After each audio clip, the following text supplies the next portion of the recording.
Imagine a book that feels like a stranger in our world, a relic so peculiar it seems to mock the very idea of understanding. Its pages, aged and delicate, are scrawled with a script no one can read, adorned with drawings of plants that defy nature, stars that elude the heavens, and naked figures bathing in pools of green enigma.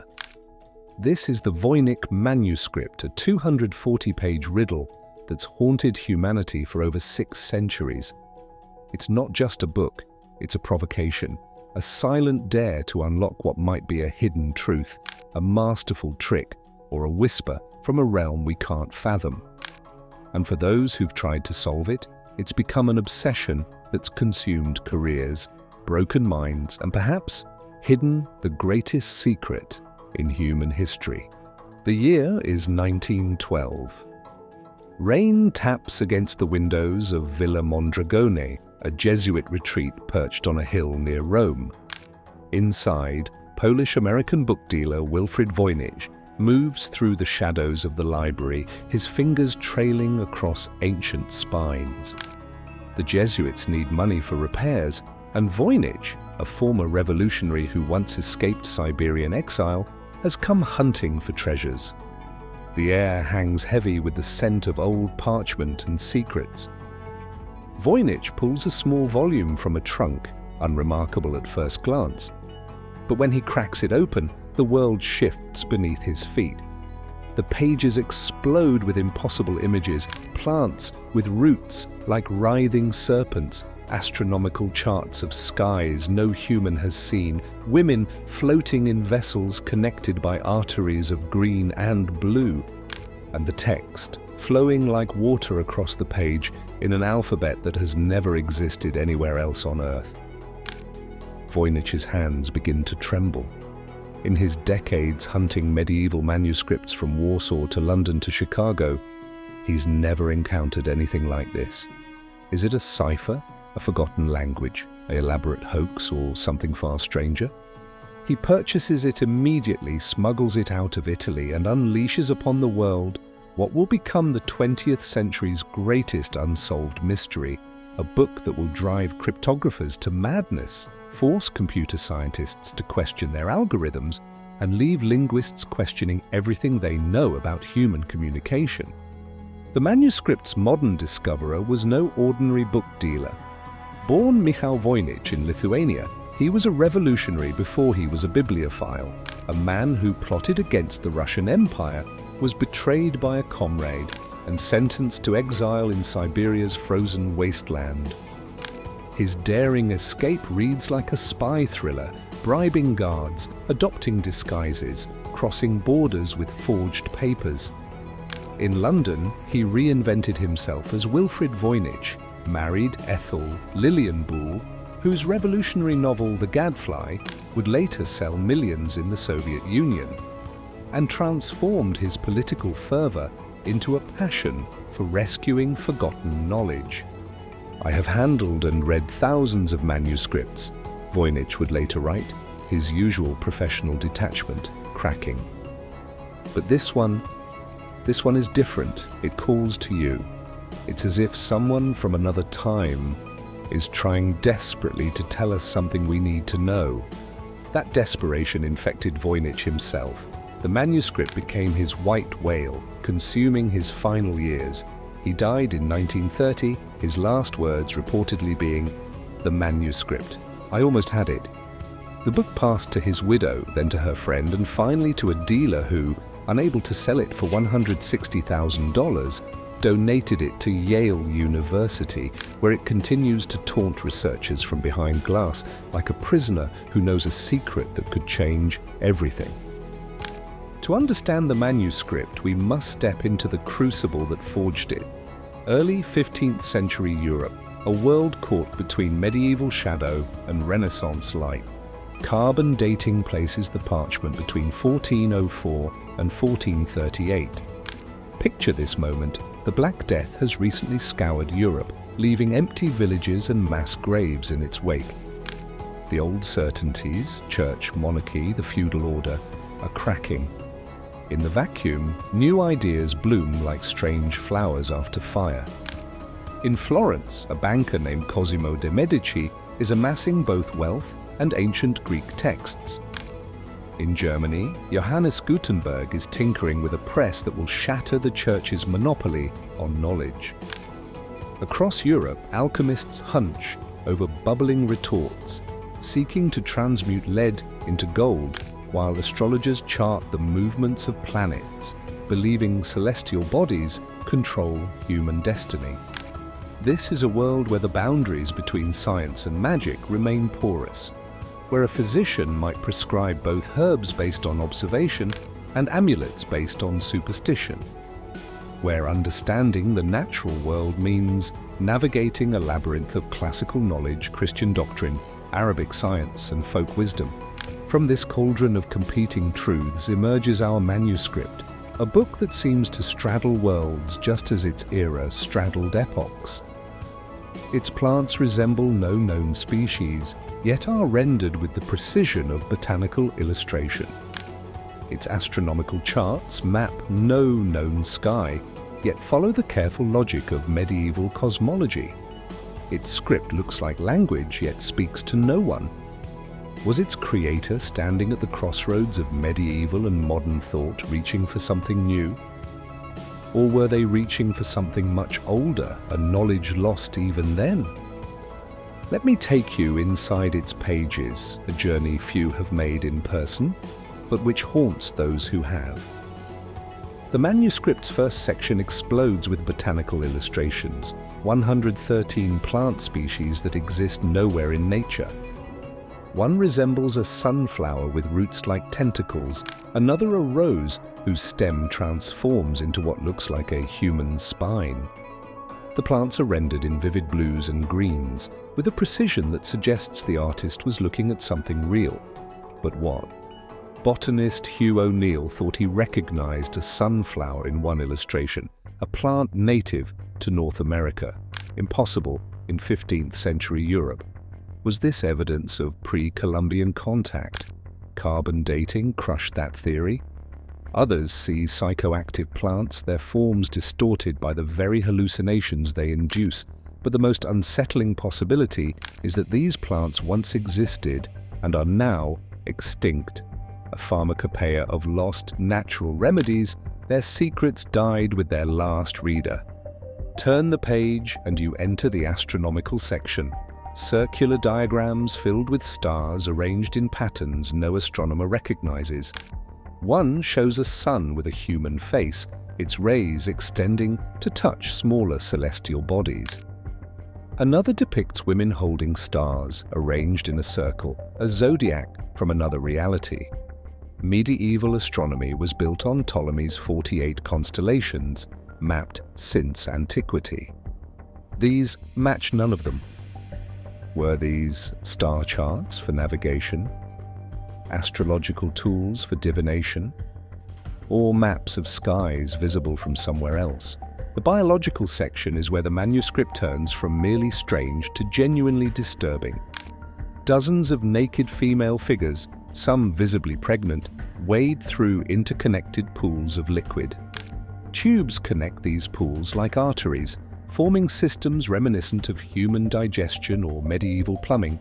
The women's expressions are blank, their purpose unclear. Is this about reproduction, transformation, some alchemical process where the human body serves as vessel? One researcher stared at these pages for so long he began to see the tubes as a map of underground caves, and spent years searching Italian caverns for matching formations. Another became convinced the manuscript depicted the microscopic world of cells and bacteria, knowledge impossible in the 15th century. Both men abandoned academic careers to pursue these theories, neither found answers. The final sections show containers, roots, and what appear to be recipes, a pharmacological text perhaps. But without the ability to read a single word, we can only guess at what cures or poisons these pages might describe. And then there's the text itself, the true heart of the mystery. Voynich Manuscript, as researchers call it, consists of 170,000 characters forming roughly 35,000 words. It flows from left to right in an elegant, almost hypnotic script, curves and loops that resemble a hybrid of medieval Latin and Arabic, yet match neither. The first time I saw it, confessed cryptographer William Friedman, who had broken Japanese military codes during World War II, I felt a chill. It looked like language, it behaved like language, but it was like intercepting a transmission from another world. The script consists of 25 to 30 distinct characters, some resembling numbers, others Latin letters, many entirely unique. They combine into words that follow consistent patterns. Short words rarely begin with the characters that typically start longer words. Certain characters appear almost exclusively at the beginning of words, others at the end, just as in natural human languages. Statistical analyses reveal the text follows Zipf's law, a pattern where the most common word appears about twice as often as the second most common word, 3 times as often as the third, and so on. Every natural human language follows this distribution. Random gibberish doesn't. The Voynich Manuscript does. This is what drives cryptographers to distraction. The text behaves exactly like a real language or a sophisticated cipher, yet resists all attempts at decryption. It's as if someone created a perfect linguistic forgery without creating an actual language. Gordon Rugg, a researcher who proposed the hoax theory, put it this way: it's like finding a lock that has all the properties of a lock that looks exactly like a lock should look, except no key on earth will open it because behind the keyhole is just a solid wall. The manuscript has now faced off against the most sophisticated technology of our age, and the manuscript keeps winning. In a climate-controlled laboratory at the University of Arizona in 2009, scientists carefully extracted microscopic samples from the parchment. Using accelerator mass spectrometry, they dated the carbon molecules to between 1404 and 1438, definitively ending speculation about ancient or modern origins. The book is genuinely medieval, but that only deepens the mystery. Under the unblinking eye of a scanning electron microscope, the ink revealed its composition: iron gall, common in medieval Europe. The vellum showed the characteristic follicle patterns of calfskin prepared by medieval methods. Spectroscopic analysis identified pigments: azurite blue, copper green, iron-rich browns, all available to 15th century artists. The manuscript, in other words, is authentically of its time. If it's a hoax, it's one created with genuine medieval materials by someone in the medieval period. In 2014, physicist Marcello Montemurro applied entropy analysis, a technique used to study complex systems from black holes to stock markets, to the manuscript's text. His findings were startling. The distribution of words showed patterns consistent with genuine semantic meaning. The text wasn't random, it was communicating something. By 2018, artificial intelligence entered the fray. Computer scientist Greg Kondrak at the University of Alberta fed the manuscript into an AI system trained on 380 different languages. The algorithm reported with 97% confidence that the underlying language was Hebrew. When it attempted translation, however, the results were nonsensical. The AI could recognize patterns, but couldn't crack their meaning. In 2022, the most powerful machine learning systems, the same technology that can generate human-like text and recognize faces, took their turn. They identified structure but could not extract meaning. One researcher compared it to watching a dog stare at a calculus equation. It can see there's something there, but lacks the framework to understand what it's seeing. Each new technology approaches the manuscript with confidence, only to retreat in confusion.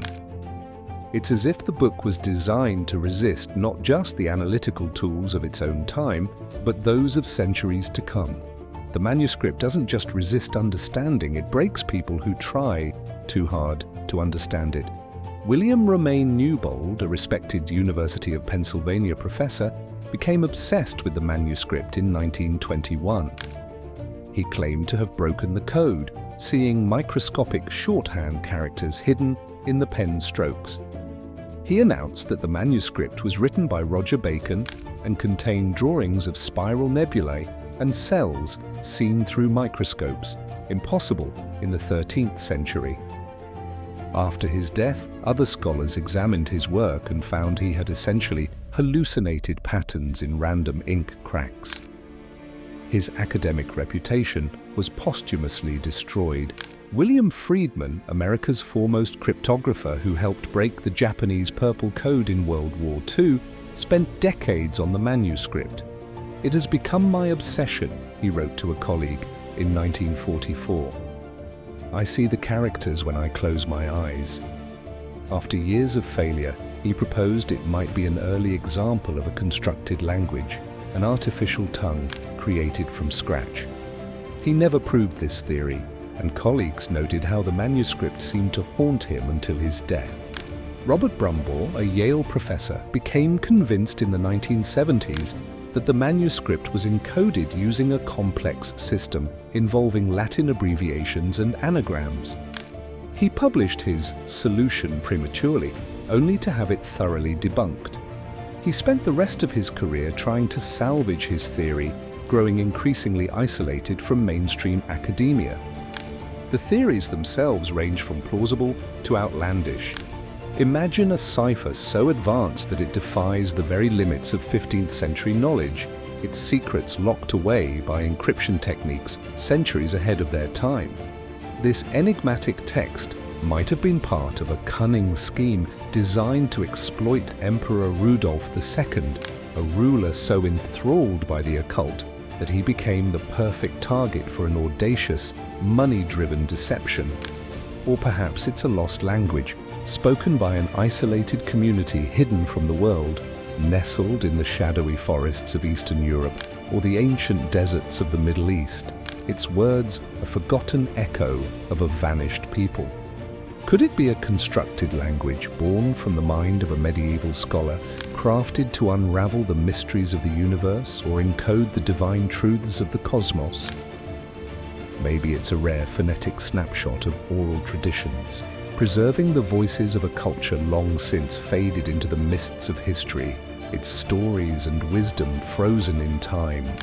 Or, most haunting of all, it might be the result of glossolalia, speaking in tongues, a divine or otherworldly phenomenon captured on parchment during a moment of transcendent spiritual rapture.